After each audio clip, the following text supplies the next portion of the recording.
चलिए आज हम लोग देखेंगे, जैसा आप देख चुके हैं थंबनेल पे, कि 0/1 और 1/0 में क्या अंतर है। अब अंतर तो यहाँ पे जो है क्या अंतर है ये हम लोग को देखना है। अंतर जमीन आसमान का है, देख लेते हैं। जैसे मान लीजिए कि ये हम लोग का 0/1 है, तो 0/1 का मतलब कि किसी भी कोई भी संख्या हो उसका हर हमेशा 0 होता है। 0 को हम लोग क्या कर देते हैं, हटा देते हैं। उस हिसाब से ये क्या होना चाहिए, 0 होना चाहिए। अच्छा 0 तो होना चाहिए, 0 है भी। इसे एक और तरीका से देख लेते हैं। जैसे 0/1 है तो इसका मतलब क्या हुआ, 1 से 0 में भाग। 1 से 0 में हम लोग भाग देंगे तो यहाँ पे अगर पूछा जाए कि कितनी बार जाएगा, 1 का पहाड़ा कितनी बार पढ़ा जाए कि 0 आ जाए, तो आप कहेंगे कि 0 बार पढ़ा जाएगा 1 का पहाड़ा तो 0 आएगा, ये कैंसिल हो जाएगा। इसका मतलब कि इस हिसाब से भी इसका मान क्या है, 0। अब यहाँ पे क्लियर क्या हुआ कि 0/1 का मान क्या होता है, 0।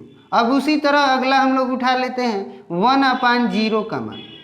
1/0 का मान क्या होता है, तो 1/0 का जो मान होता है, ध्यान से देखेंगे, फिर वही कहानी, नीचे वाले से ऊपर वाले में हमको भाग देना है। भाग देंगे कैसे, तो 0 से हम लोग भाग देते हैं 1।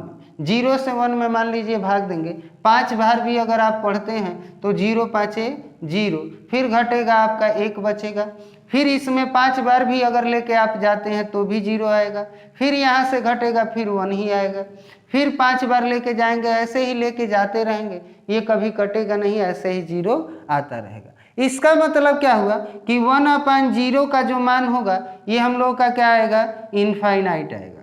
क्या आएगा, इनफाइनाइट। यानी कि हम लोग का यहाँ से क्लियर क्या हुआ कि 1/0 का मान जो होता है इनफाइनाइट, और 0/1 का मान जो होता है वो हम लोग का क्या होता है, 0 होता है।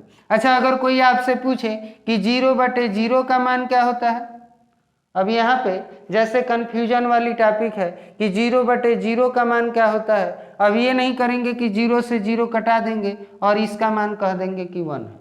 ये अनिर्धार्य है। क्या है, अनिर्धार्य। यानी कि इसे हम लोग कहेंगे कि 0/0 का जो मान है वो अनिर्धार्य है, अनिर्धार्य। ठीक है, चलिए इतना रहने देंगे।